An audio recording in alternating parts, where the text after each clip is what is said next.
And good morning. It's 7:04 on this Friday, April 18th. It's time to head to Studio B for Coleman and Company. Hello, everybody, and welcome. A Friday morning, and we're glad to have you with us. Each Friday, we are on the air for Wilson Bank and Trust. And this morning, we have Lisa Mullins with us. Lisa is Vice President and Office Manager for Wilson Bank. Good morning to you. Good morning, Coleman. How are you doing? I'm doing well. And this is your first time to come and do the commercial for Wilson Bank. Yes, it is. And you've been with the bank, you said, for 26 years. Yes, sir. Took you 26 years to get here. What all have you done? We talk a little bit about you before we talk about what you here to really tell us about. But 26 years, what have you been doing all that time? I started out as a teller and worked my way up and to an office manager. So I worked at the Mount Juliet Road location and then transferred over to Highway 70 as the manager. So been there 8 years at that office. Okay, so you actually been the manager for 8 years? Yes, sir. Yeah. Okay. Well, you in 26 years.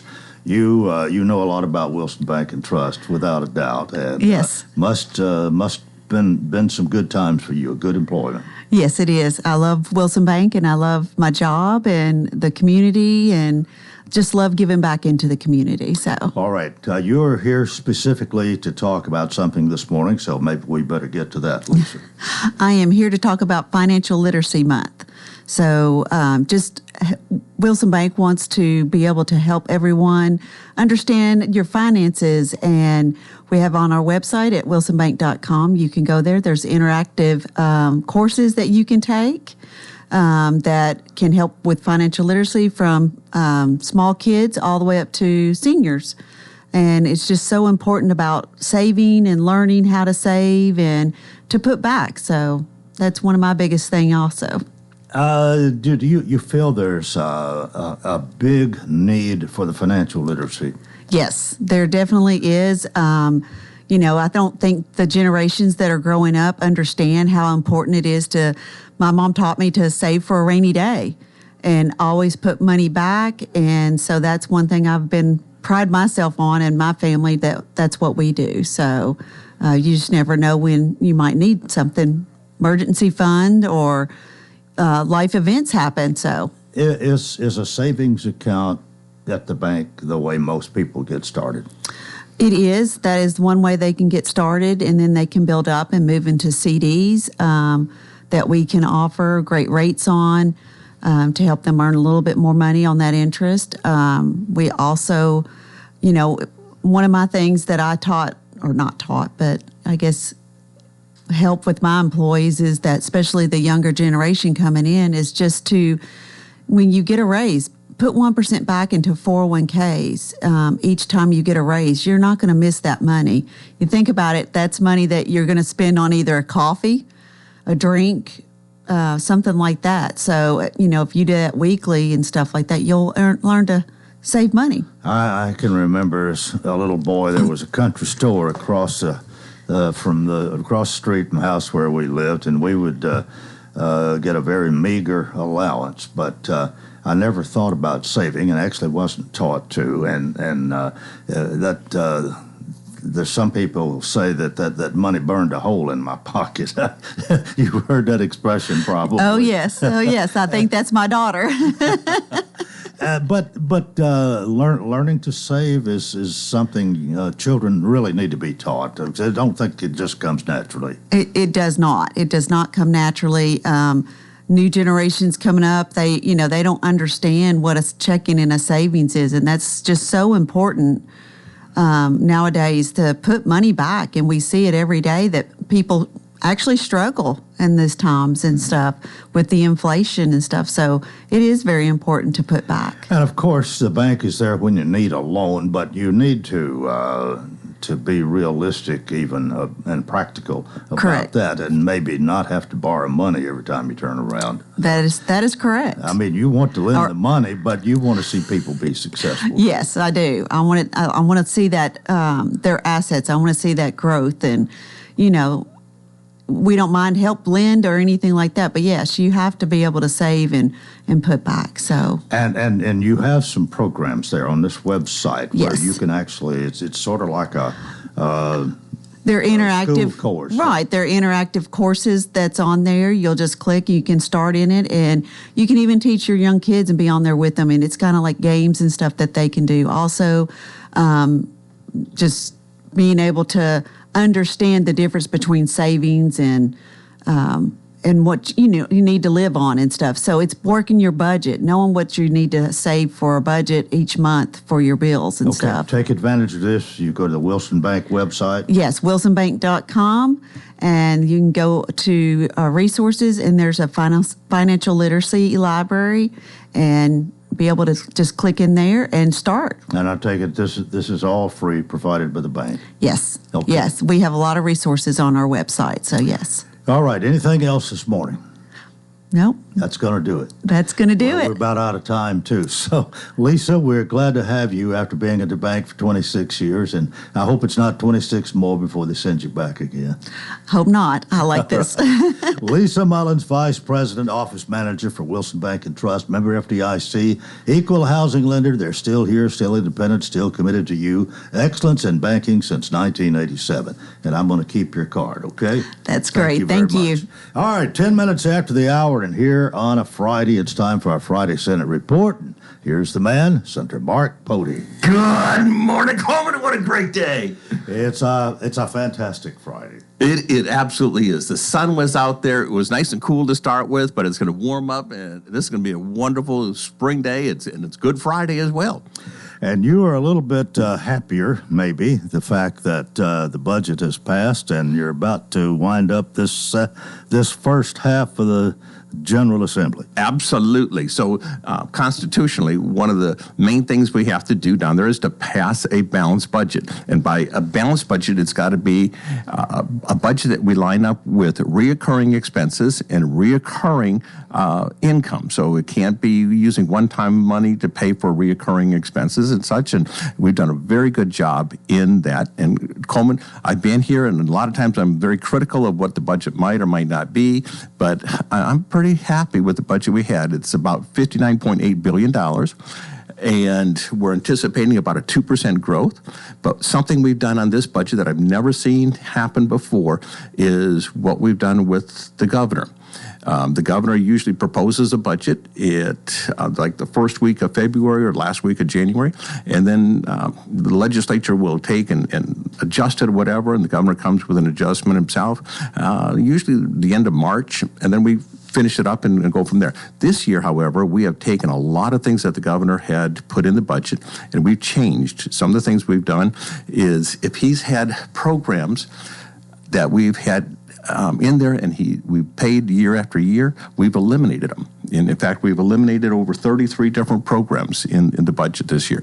Other things that he's had that would be reoccurring expenses, we've changed them from reoccurring to one-time expenses. So they're going to have to come back next year, a lot of these organizations, and prove why we should continue to fund them. Now, what's precipitated this? This is a little bit different and unusual. Much different. There is going to be some cuts from the federal government coming down, and we've talked in the past that Tennessee is highly dependent on the federal government, and a lot of people have always said, well, if the federal government is giving them money, we should just keep taking it no matter what. Well, it looks like we could end up with some of those bills, and we got to make sure that if those programs are going to go forward, is the state can pick up that expense, or should those expenses just go away? And we're looking at that very, very, very closely.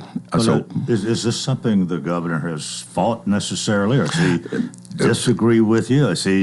How's he been on this? Well, he's in his last budget term right now, so he's going to present one more budget, and we're actually setting this up for the next governor. So whoever that might be, of course, we'll have elections next year, and we're trying to get Tennessee in a shape that we know what's going to happen coming forward, and we're going to make sure that we are in a fiscally sound, responsible way for whoever the next governor will be.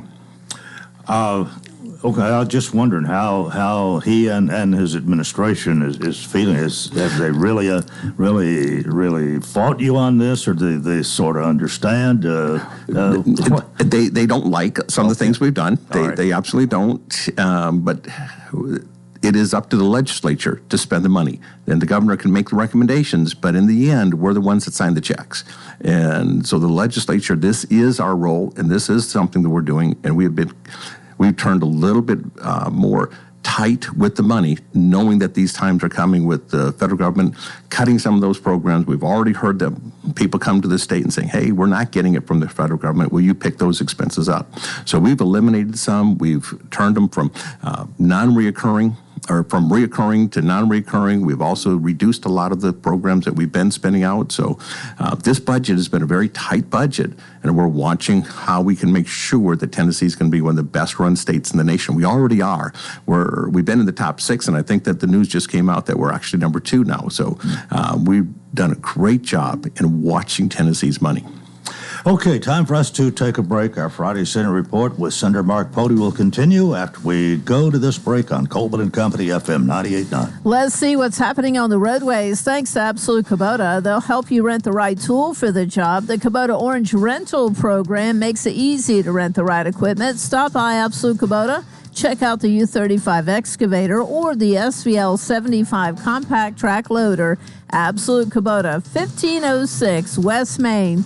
Now at traffic, here's Chuck. Good morning. Looks like a possible wreck over here on Donaldson Pike on that ramp to I-40 going eastbound. Again, right near the airport where it's already heavy in that general area this time of the morning on Donaldson Pike right off the interstate. Again, some flashing lights there as they wrap up that wreck 24 westbound near the Jolton exit.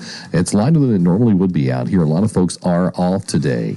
Princess Hot Chicken has new items on the menu for you to check out this weekend when you order online at princesshotchicken.com. I'm Commander Chuck with your on-time traffic.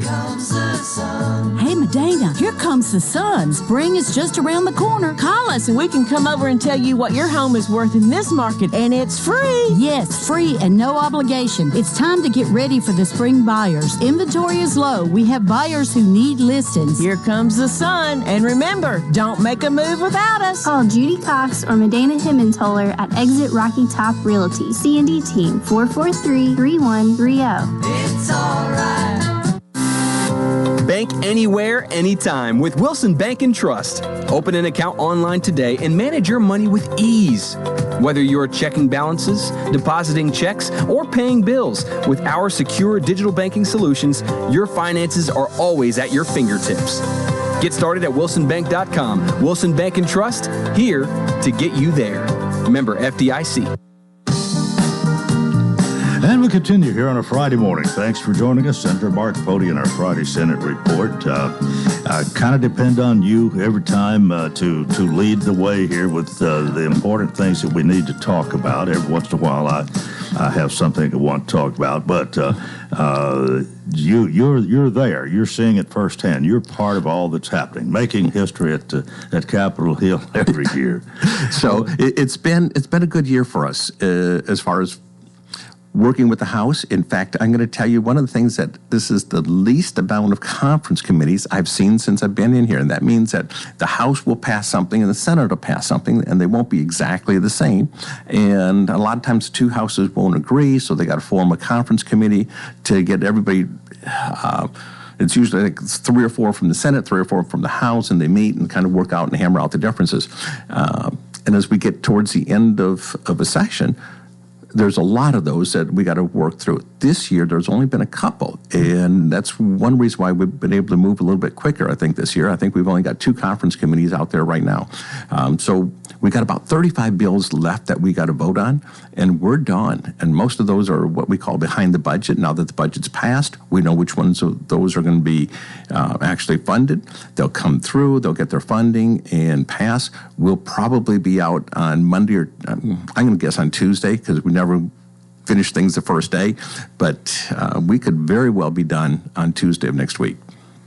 And everybody go home then? Everybody go home. Yeah. And so I think that we've done a fair job this year. I would say that if we had to grade us, I would grade us pretty high for the year that we've done, especially coming in with the budget that we did. I'm pretty happy with how we've cut a lot of things to make people come back to next year have to justify why we're giving them money. So it's been good. Well, you were talking about the unknown as far as what the federal government's going to do, but kind of anticipating some things not being there that have been and preparing for that. What's the feeling of the General Assembly towards that? I mean, it's obviously something you've got to deal with, but and I guess you enjoy having those federal dollars come in one way, but on the other hand, when you think of our nation being $36 trillion in debt, you can't argue with some cuts too much, I don't think. No, and a lot of it will be grant programs that the federal government used to give grants out, and they may have been worthy causes, but it's not something that the state committed to, and I don't want the state picking up those kind of grant programs. I think that we need to be very, very cautious to say that we're not going to pick up that debt as a state. We got to stay within the confines of what we have. I don't want any new taxes coming in, and I know the federal government's going to have to cut. They got to continue to cut, and we got to watch that. And there are a lot of good programs, and there's a lot of good programs that we're getting grants from the federal government, but I don't think the state needs to be picking those up. All right, another thing we've been hearing, there's some people, and I guess it would be wonderful if we could take the sales tax off of food, the whole thing, if we cut it down some. But it's almost with some people like, well, we just ought to do that. We've got poor people out here and we need to help them. But it's what we can afford, isn't it? That's exactly right. And I've helped to vote to cut some of this tax on food, and it is a regressive tax. So I understand that they actually pay more if you don't have a lot of money because it is a bigger bite of your budget.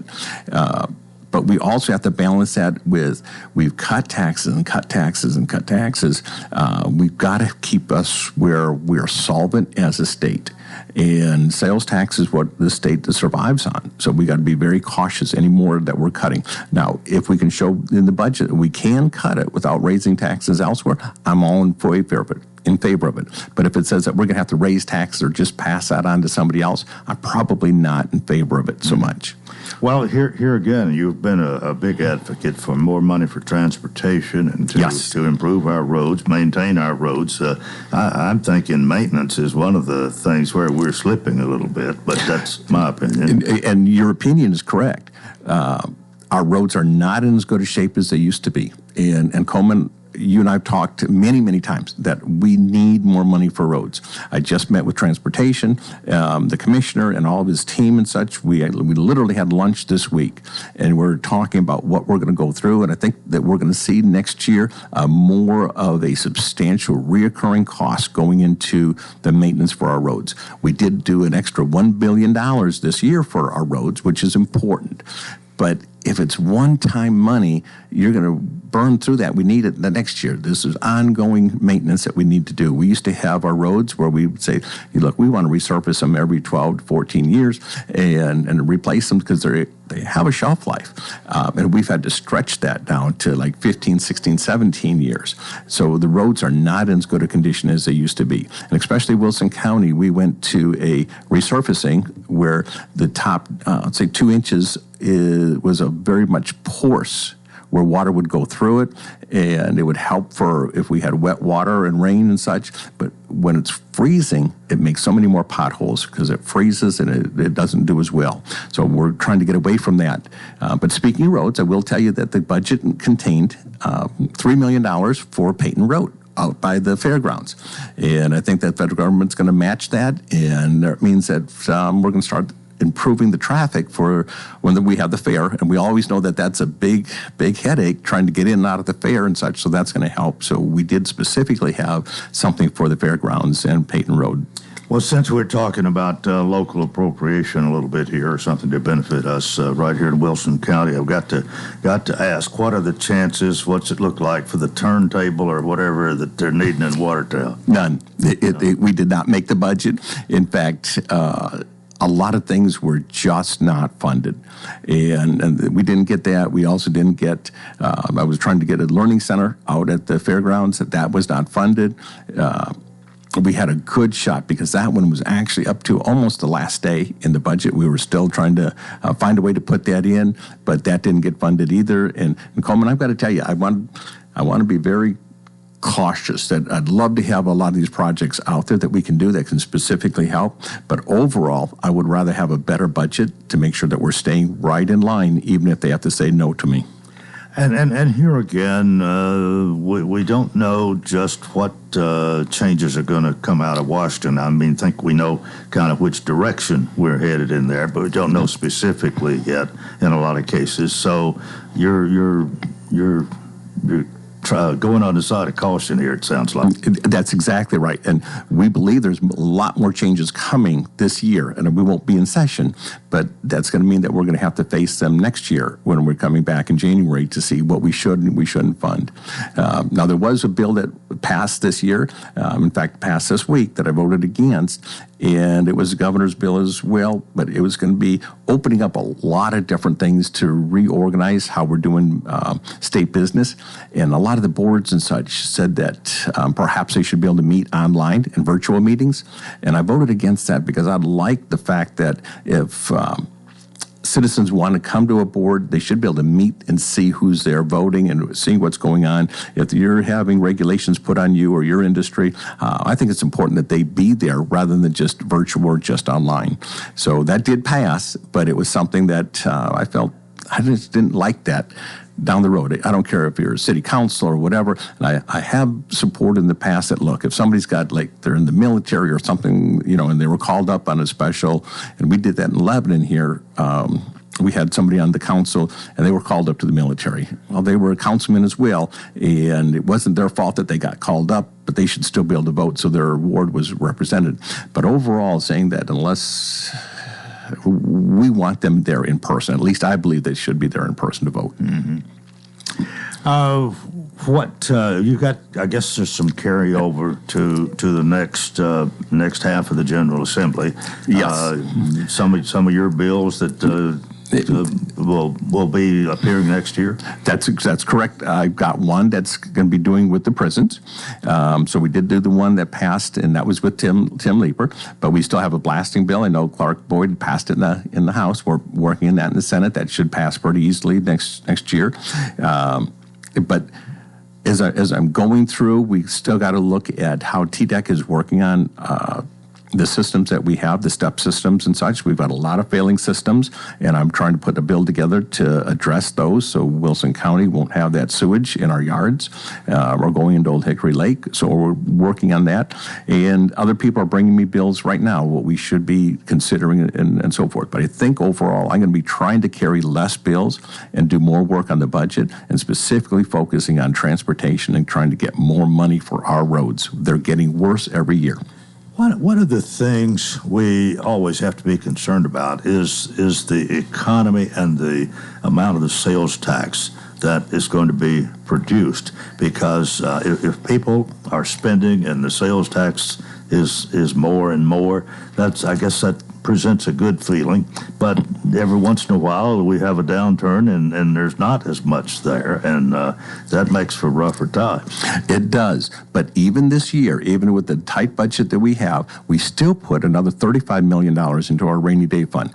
So we've got over $2 billion set aside, knowing that when we have this opportunity of a downturn, that Tennessee won't have to raise taxes. We've got a balance. We've got money in our savings account that we can make sure we can weather that storm without having to raise taxes or cutting programs. Yeah, Senator, I think there's something else that I don't think we've talked about it, or it's been a problem here of late, but a few years ago it was addressed, the pension thing, where we weren't in too good a shape, and you might have still been in the House at that time, but it was a problem that was presented that, from my understanding, it's really been taken care of, and we're among the leaders in the nation in the way we do our pension funds. Absolutely. So our pension fund is one of the best, like you said, in the nation. We're funded that way. We do have one issue, though, with the insurance benefits. It's called OPED, and we don't have as much funding for the benefits. That'd be the health insurance afterwards. And that's something else that we're trying to put money back into. We're trying to clean up a lot of debt that wasn't taken care of decades ago, and we're trying to make sure that those are shored up. Another one would be like the TSU. Tennessee actually still owes money to TSU, and we've got to pay that back. Now, that if we go back to the 50s when we started looking at some of these things, nobody, and this would have been more, it was Democratic controlled at that point. They just didn't put the money into TSU, and it wasn't until we got there, and it was this for the last 10 years that we've been trying to make up that money. But it's a lot of money that we got to make up, and we put in hundreds of millions of dollars so far, but we still got more to do. But it's those kind of debts that we got to pick up and make sure it's fully done. And OPEB's another one. People's insurance benefits when they retire. We got to make sure that they're fully funded, not on new increases, but it's funded, ready for them. All right, we're about out of time here, but barring something unforeseen, you will be adjourned most likely by Tuesday and back here next Friday, and we'll talk about the end result, I guess. And Coleman, it's been a good year. I'm looking forward to it. And until then, we'll see you. You have a fantastic Friday. All right. Senator Mark Pody, our Friday Senate report. We've got more. We'll hope you keep it right here, FM 98.9. And let's see what's happening on the roadways. It's all brought to you by Bates Ford and that regular oil change, $39.95 up to 5 quarts of oil, tax and disposal. 1780 Franklin Road. Now at traffic, here's Chuck. Good morning. Clearing up a couple of wrecks we had out here a little bit earlier. Traffic volume, of course, has been lighter than normal with a lot of folks off today. It's trying to recover over here on Donaldson Pike at I-40 near the airport on a nasty wreck we had a little bit earlier as traffic picks up just a bit. 65 southbound down through Madison approaching Trinity Lane. When you need dependable towing in Middle Tennessee, call STR Towing and Recovery. Just check them out online at strtow.com. I'm Commander Chuck with your on-time traffic. Hi, Phoenix fans. My name is Tanner Betts, and I'm the senior pitcher on the Cumberland baseball team from Owensboro, Kentucky. After a weekend of non-conference action, we'll jump back into Mid-South Conference play next weekend with the big 3-game series in Henderson, Tennessee against Freed-Hardeman. You can hear every pitch on these radio stations or online at gocumberlandathletics.com or on WANTFM.com. Tune in and help us win the conference championship. Check the CU website for game times. Let's go, Phoenix. We'll have cloudy skies this morning, followed by partial clearing for the afternoon. Highs will be in the middle 80s. Partly cloudy tonight, lows in the upper 60s, and then mostly cloudy and warm on Saturday. Highs remaining in the middle 80s. This weather forecast brought to you by Walker Auction and Realty, professional auction and real estate services. Get top dollar for your home, land, or personal property. Log on to MikeWalkerAuctions.com. They know auctions. With your Severe View forecast, I'm Storm Specialist Drew Richards. And we welcome you to part 2 of Coleman and Company here on a Friday morning. Time to welcome our friends from C&D Realty, our Exit Rocky Top Realty C&D team, and just got one member this morning, but Medina, good morning to you. Good morning, Coleman. And how are you? We're doing good this morning. Everybody is standing up. Well, give us a progress report on Mike Cox, if you will. Mike is doing a lot better. He's improving. Of course, it's not fast enough. Everything needs to be a little bit faster. But he is improving. I think he'll be able to get in a car this weekend. Oh, wonderful. So we are improving. He is looking good. He's feeling better. It's just a slow process. Yeah. For those of you who don't know, I didn't hear, Mike had 5 bypasses, and Yes. pretty serious thing there, Yeah. but came through it well. Yes. It's been what, 3 weeks, 3.5 weeks, I think. Yeah. Yes, something like that. And he's not supposed to move a lot and got to be quiet and still, which is hard for him. That's hard for him, but he's done really good. He's done really good. But, yeah, I think he's going to be able to get in a car and, he's supposed to sit in the back seat, but we'll see how that goes. Right. Well, let me tell everybody, C&D team, Exit Rocky Top Realty is located at 1330 West Main in Lebanon. They're great people, great service. They're people you can trust, and come here each Friday to tell us all about it, and always have some listings to talk about. And when Miss Judy comes, we get a real estate lesson. Mm-hmm. Yes, you do get a lesson from her, and I enjoy listening to her lessons as much as y'all do. Yeah. So, but today I just wanted to talk about, it's coming right. We're right here at summer, almost. We're in the spring summer mode right now, and everybody is wanting to get out in the yard because the sun is shining. It's not raining today, and this weekend a lot of family members will come in to be with everybody for Easter. And so whenever you're outside and you're wondering, this is going to be too much of a yard to do, or I need to fix my yard, or I need to make it look better, or I need a bigger yard, or this is just too much. Just think about, whenever you're outside, think about what you're looking for. If you're thinking about, hey, this yard is too big, just think about that, and then walk to your front door and stand and just look at your front door, and because that is the presence, when your first impression of your house, and look at that, and you might want to spiffy up your front door, your front porch, especially if you're thinking, this house is too big or too little and I want to move, or I'm thinking about moving. That's one of the things that people look at is curb appeal. And a lot of people can tell a lot of your curb appeal and have an idea of what the house inside looks like, as far as if it's cluttered, if it's clean, if it's just really nice and neat. A lot of people can tell that from the curb appeal. So, and a lot of people are getting out their hose pipes this weekend and and plugging those That's back garden up. hose for you northerners. That's right. Those garden hoses. So, you'll see a lot of that this weekend, more than likely. Everybody is spiffing up their front yard and their backyard. But, if you have those thoughts of this yard is too big or too little, or I just want to see what my house is worth, give us a call and we'll be glad to come out and talk to you about it, walk through the house, give you some pointers of, if you do want to put it on the market, this is our suggestions of what you need to do in order to get your house ready for the market, so we can get the best price and move it the quickest. Yep. So give us a call there. And in the meantime, we have had a very busy month for April and moving into May. But a lot of our listings that we've had during the wintertime that just kind of sitting there because people were on the fence, not knowing what they wanted to do, and the weather wasn't the greatest. So now they're getting out and making offers and getting contracts. So a lot of our listings, half of our listings, have went under contract for the month of April. So we have been very busy. So that shows us that people are getting off the fence. They're making a decision. They're wanting to go ahead and, hey, let's put an offer on that one. Let's put ours on the market, whatever. So think about that. But we have listings. We have condos. We have townhomes. We have one coming up soon. This weekend it'll be on the market, and it's in Mount Juliet, and it's on 388 Anthony Way, and it's going to be listed at the 639 range. And it is 3 bedrooms, 2.5 bath. It has an in-ground pool. Very neat. Very well maintained. It was built in 2010.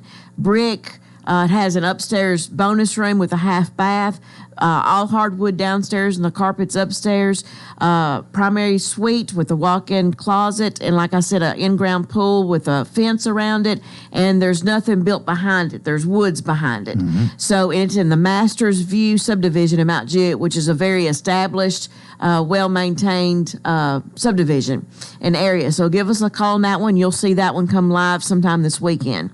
But we have condos, townhomes. If you're looking for a condo or townhome and you want to downsize, I've had several calls this week about they're from out of state, but they want to come in for just the summertime to be with their grandkids. So it'd be a townhouse or a condo that's just kind of 3 or 4 months out of the year, and then they go back home to wherever they're from to stay during the wintertime when it's here. So they want to see the grandkids in the summertime, which is a novel idea. Yeah. So we have those, but we have a condo over in Cedar Station off of Castle Heights. Give us a call. That one is at 314-9. Wonderful condo. It's 3 bedrooms and 2.5 baths. It has a chair stair, the chair that goes up the stairs. Right. The stair chair, I think is what you call it. It has that. That is staying. Has a screened-in back porch. Give us a call. And then we have one in Deer Park off of Castle Heights, on the other end of Castle Heights. And it is 2 bedroom and 2 full bath. And it's listed at $314,900. And, of course, both those condos are close to everything in town. And then we have another one in Five Oaks, and it's a townhouse, and it is the $459,000 range. And give us a call. That one is 3 bedrooms and 2.5 baths. and it's a screened-in porch as well, and with a 2-car garage. So Deer Park has a 2-car garage as well. So give us a call on any of those, and then we have land in Spencer, Tennessee, which is Van Buren County, right above Crossville. And it is 32 acres, and it's listed at 1.7 million, and it's got a 5-acre lake on it. Oh. So it's huge, and it's a beautiful piece of property, a beautiful place for a house to be built, and it's back, and you're off the beaten path, but it has a cell tower behind it that has residuals during the month. So give us a call. But like I said, we have several listings you can talk to us about. If you don't see our sign in the yard and you're interested in it, give us a call, and we'll still show it to you, give you all the information on it, and help you find your next home. All right, 615-443-3130. That's the number. That's it. And Coleman, remember, yes, today is Good Friday. So remember to attend your Easter services on Sunday with your family, that the Lord has risen. And remember, don't make a move without us. See you next week. Thank you so much. Medina Hemmantoller's C&D team, exit Rocky Top Realty, 1330 West Main. We're 20 and a half before the hour, and let me tell you that my guests are here today, and the program is paid for by the Wilson County Democrats. And we want to introduce, first of all, Joni Cochran, who is here, and we've got I guess we could say, a special guest waiting in the wings, right? We do. Good morning. Well, good morning to you. Going to ask you, Joni, to give us a few party announcements before we talk at length with this other guest this morning. Thanks. Great to be here again. The Imagination Library dinner was last night, and the party had a table full of enthusiastic people who support literacy and books, and of course the Wilson County Democratic women were there as well, as we have been for many, many years. The next big thing that's happening is tomorrow. That is the party's biennial reorganization. We presently have over 100 people registered to attend, which is extremely exciting for us. The reorganization will be held at the fairgrounds at the Arnett Education Building. Doors open at 10 o'clock, so if anyone is interested, they can still register online or register at the door. Either way, it'll be a little quicker if you go online, and you can go to the website to do all of that. And that's all I have. Well, how often do you have something like this? Every 2 years. Okay. Yes, sir. So how long can expect the meeting to be? The meeting we're planning about 2 hours. We don't know. Yeah. It might go a little longer, might go a little shorter. It just sort of depends on participation rates. But that takes care of your party announcements this morning. Yes, sir, it does. And are you ready for me to introduce the ladies sitting? I'm excited for you to do that. All right. Well, we do have with us today Carrie Pfeiffer, former Wilson County School Board member, and she's right here live in studio, and we welcome you. Good morning. Good morning. I'm glad to be here. All right. Well, now, let me say again that this segment is paid for by the Democrats. You, Carrie, ran for school board as an independent, and I understand that you used to be a Republican. Let's talk about that. So when it comes to local elections, the history in Tennessee is that for most of the existence of local school boards, that those elections have been nonpartisan. As a matter of fact, they were not allowed to be partisan until just the last 4 years. I believe very strongly, the first time I ran for office, it was as an independent because that was the only way you could run. And I believe very strongly that local offices should not be partisan offices. You're talking about all local offices? I'm talking about, I'm talking about your school board, your county commission, your county mayor, because those are offices that are designed for service to constituents directly, whether that is in, providing for, education, or whether it's in, providing for the roads, the sanitation needs, those kinds of things. And that is not something that should be defined by your status as a Republican or a Democrat. Education should be neutral to politics. I feel that very strongly. And so even if I were to run again for school board, I would run as an independent because I don't believe that any of those, national issues really that we are identifying ourselves with when we identify as a Republican or a Democrat should be holding sway over what we are doing as a school board. Well, now, have you actually changed necessarily? Do you consider yourself completely independent now? Are you a Democrat, Republican, or just independent in everything? I for most of my life, have been a Republican. In, I would say, the last 15 years, I have considered myself fully independent, not aligned with either of the parties. And that is because of the way that the party had changed. Not necessarily because of any beliefs that I had, but because of what I was seeing in the way that the party was changing on both the local and the national levels.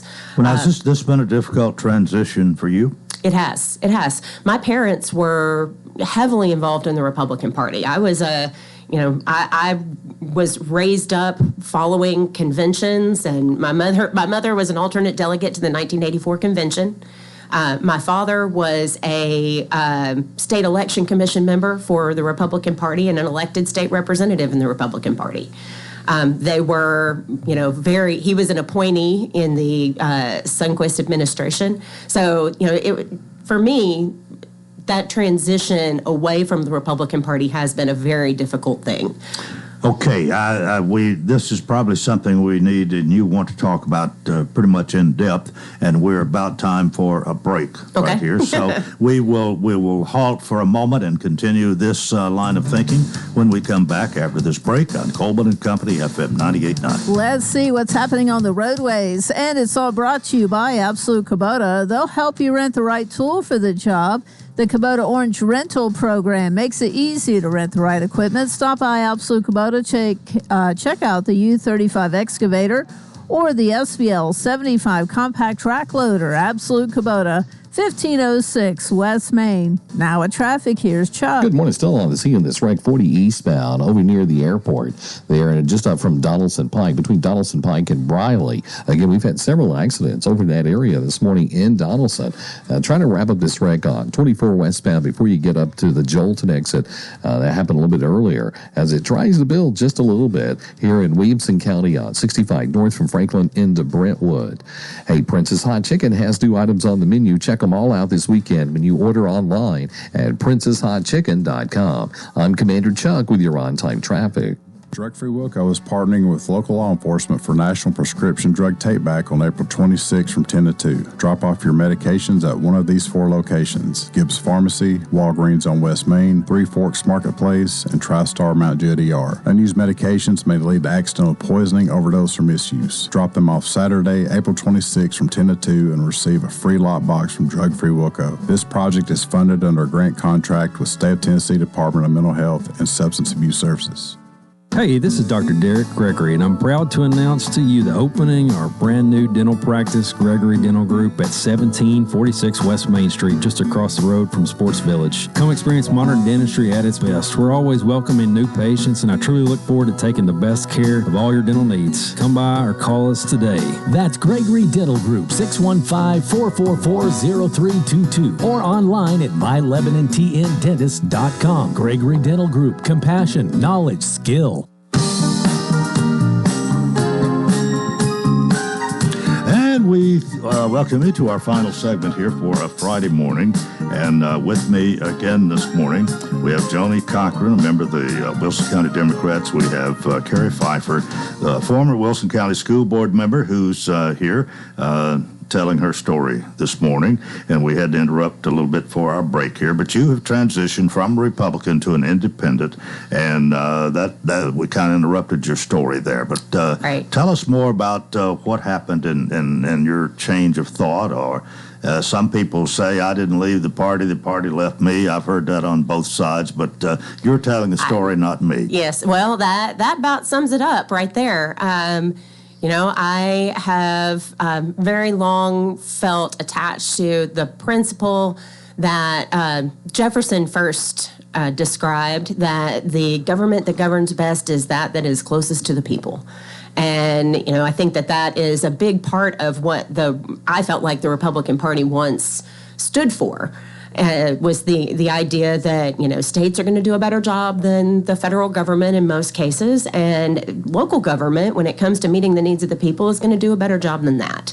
As a public servant serving on the school board, that was a big part of what I believe, that the school board should be local and you should have local control of those kinds of institutions.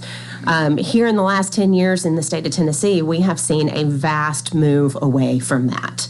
We have seen the state legislature taking more and more control and micromanagement over what is happening in our school systems. And that has been the biggest factor in my choice to be independent. Now, my choice now in the last 6 months, really, to decide to align with the Democratic Party is because the Republican Party has gone even further than that with the voucher bill in particular. And this, absolute decision to take local control away, even when the local school boards, our local school board here in Wilson County unanimously said, we don't want this. We don't need this. This is not good for Wilson County. And our local representatives ignored that.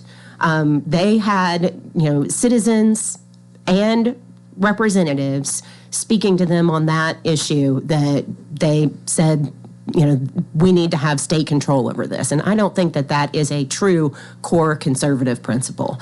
And that was the ultimate factor that decided my move away from being an independent and deciding to align with a party.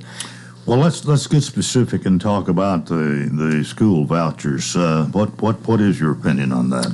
I am not opposed to vouchers in principle. So to be clear on that, I don't think that vouchers are always bad. I don't think that vouchers are something that should never be done. But I think that voucher programs should be very narrowly designed in order to meet the specific goals of advancing achievement for students.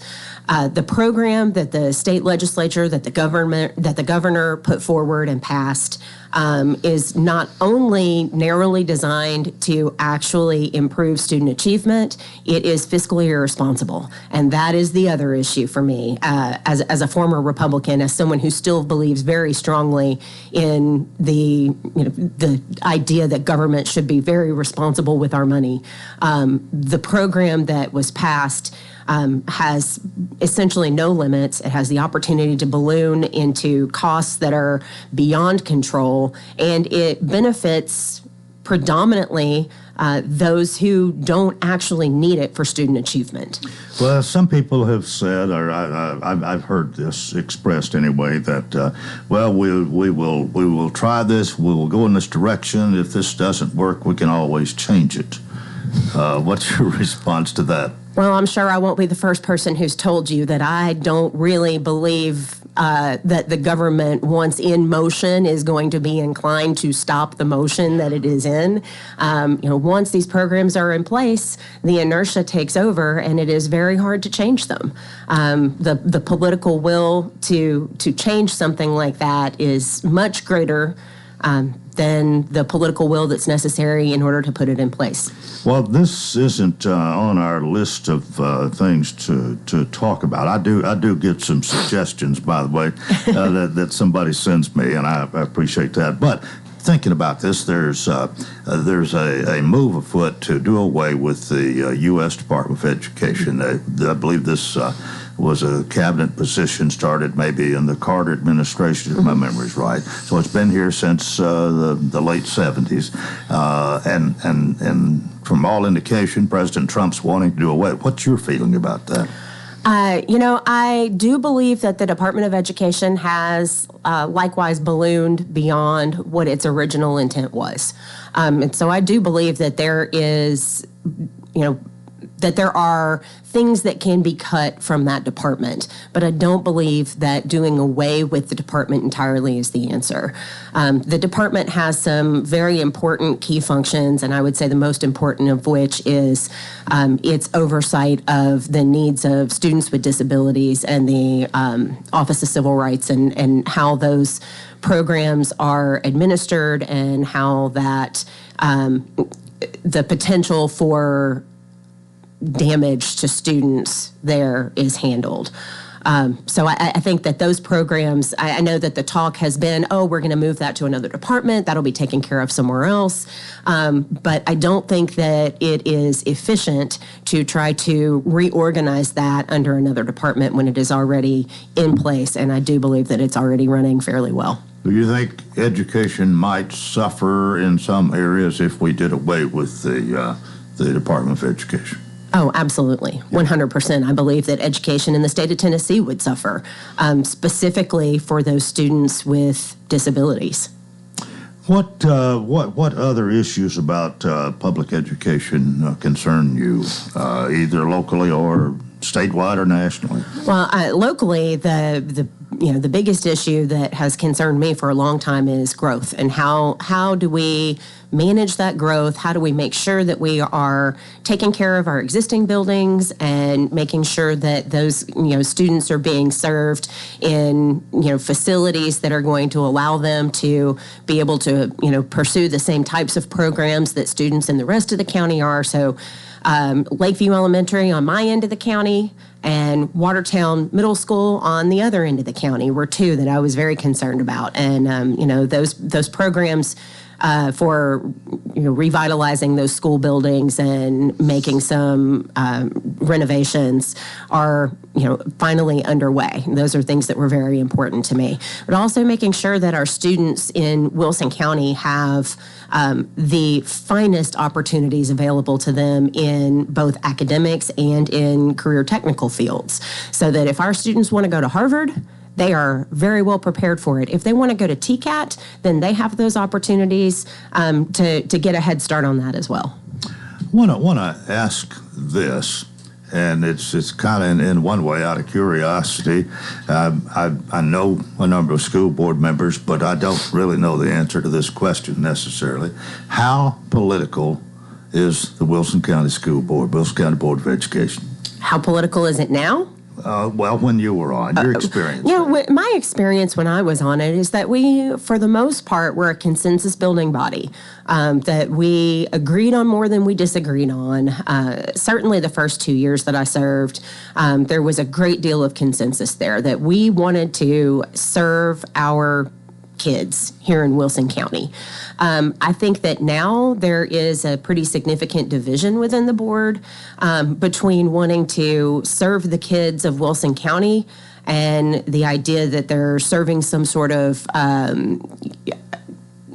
ideology or other principles. And that has become much more politicized in these last 4 years that primaries and partisan elections have been in place. Is it possible for a Democrat to be elected to the school board? I don't know, but I would go back to saying that I don't think a Democrat should be elected to the school board. I don't think a Republican should be elected to the school board either. I think that everybody ought to be independent, because the issues that we're talking about when we're talking about schools are not Republican and Democrat issues; they're people issues. Okay, how would you do that?